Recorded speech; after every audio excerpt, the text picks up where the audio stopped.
Viewers, welcome Sanjay Pushpa blog. তো 3-4 দিন হয়ে গেল কোনো ভিডিও, বড় ভিডিও কোনো আপলোড করি না। তো তিন চার তিন চার দিন দিয়ে কল্যাণী এসআই ভর্তি আছি। কোথাও বাইরে টাইরে বেরোতে পারছি না। যে ছেলেটা সারাদিন খালি বাইরে বাইরে ঘুরে বেড়ায়, আর 3-4 দিন ধরে সে বাইরে কোথাও যাচ্ছে না, খালি এই জায়গায় এই বেডের মধ্যে শুয়ে রয়েছি।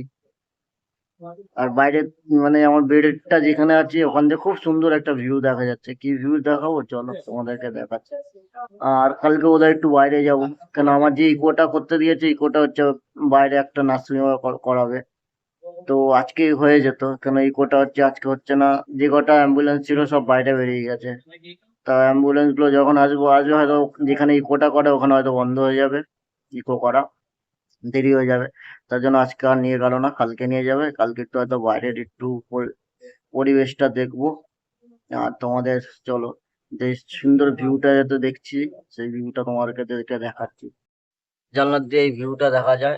এটা কি ফুল জানি না, নামটা জানি না। যারা নামটা জানো কমেন্টে বলে দিও, কমেন্ট করে দিও কি ফুল এটা। খুব সুন্দর লাগছে।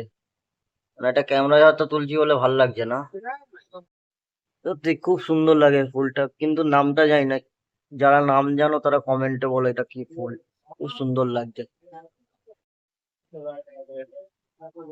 এইখান থেকে হচ্ছে সেই ভিউটা দেখতে পাই। আর বাইরে কোথাও তো যেতে পারি না, বাইরে উঠতেও পারি না, কারণ স্যালাইন যেহেতু চলছে। যে 3 দিন ধরে ভর্তি হয়েছে, 3 দিন ধরে স্যালাইন চলছে। মানে আর ভাল লাগছে না। কালকে একটু হয়তো বাইরে বেরোবো, খুব মজা লাগছে। আর আমাদের এই যে ওয়ার্ডটার মধ্যে আমি আছি, সেই ওয়ার্ডটায় কয়েকজন পেশেন্ট আছে মাত্র দেখাচ্ছে। সামনের বেডটা ফাঁকা আছে, তারপরের বেড থেকে ওই সাদা যেখানে চাদর পাতা আছে তারপরের বেড যে সবাই টানা পেশেন্ট আছে। আবার ওই কোনায় যে একটা মহিলা বসে রয়েছে, ওই কোনায় একদম একদম লাস্টে সাদা বেড, ওখানে একটা পেশেন্ট আছে। মিডিল একটা নীল বেড দেখা যাচ্ছে, ওখানে পেশেন্ট নেই, যেখানে মহিলাটা বসে রয়েছে। এখানে একটা পেশেন্ট আছে। এখানে এনাকে চারিদিক দিয়ে ঘিরে রেখেছে, কেন ওনার মানে কোনো সময় ঠিক থাকে, কোনো সময় ঠিক থাকে না, হাত পা চালায়। কী হয়েছে ঠিক আমিও জানি না অতটা। তো এই বেডটায় ওর পেশেন্ট নেই, যেটা হচ্ছে এই মানে নতুন আপডেটেড বেড। এটাতে কালকে ছিল একটা পেশেন্ট, ছুটি হয়ে গেছে, চলে গেছে। তো এখানে একটা পেশেন্ট এসছে, এর হাতটা ফুলে গেছে, কী হয়েছে জানি না।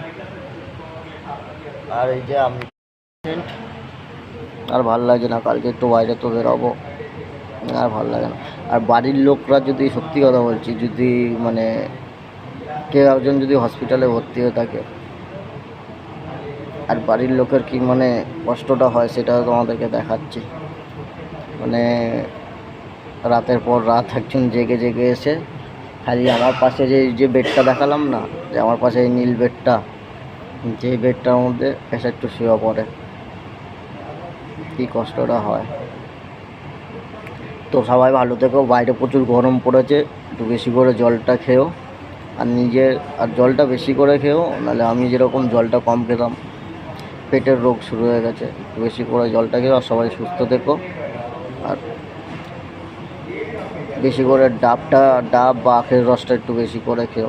ভালো থেকো সবাই। বাড়ির কেউ যদি, সত্যি কথা বলছি, হসপিটালে ভর্তি হয়ে থাকে, তা যে মানে গার্জিয়ানরা থাকে তাদের অবস্থা এরকমই হয়। কারণটা কারণ জানো, সে মানে আমার এখানে তাকে থাকতে ইচ্ছে না রাত্রেবেলা, যেহেতু এটা মেল ওয়ার্ড বলে। সে রাত্রির জেগে নিচে বা সিঁড়িতে বসে থাকছে। এবার রাত্রে মানে কোথাও একটা জেগে বসে থাকা মানে ঘুম হয় না। তো সে এখন এসছে আমার আমাকে দেখতে এসে এসে বলছে সারা রাত ঘুমায়নি, কি করবো। আমি বললাম, ঠিক আছে, পাশের বেডটা এখন ফাঁকা আছে, তুমি শুয়ে পড়ো। কেউ যখন আসবে আমি ডেকে দেবো, তোমায় কেউ বকা দেবে না, তুমি চিন্তা করো না। সে মানে একটু শুয়েছে, শুয়ে পড়ে ঘুমিয়ে পড়েছে। সত্যি মানে এরকমই হয় বাড়ির লোকের অবস্থা। মানে কেউ যদি একটা যদি হসপিটালে ভর্তি থাকে। তো ভালো থেকো সবাই, সুস্থ থেকো। আজকে একটু উঠে লবিতে এসেছি। তো লবি দিয়ে তোমাদেরকে আজকে ভিউটা দেখাবো। ওই যে ওপরে হচ্ছে মেন রাস্তা, ওই পাঁচিলটা যে দেখতে পাচ্ছ, পাঁচিলের ওপর থেকে ওই যে ভালো মতন দেখতে হবে, রাস্তাটা দেখা যাচ্ছে, ওটা টোটো যাচ্ছে। ওটা হচ্ছে মেন রাস্তা। আর এর পাশে হসপিটাল। আর ওই সেই বাগান যেখানে তোমাদের বাগানের ব্লগ দেখেছিলাম। আর এই সেই ফুল গাছ, নাম কি, যারা জানো তারা একটু বলে দিও কমেন্টে নামটা কি এই ফুল গাছের।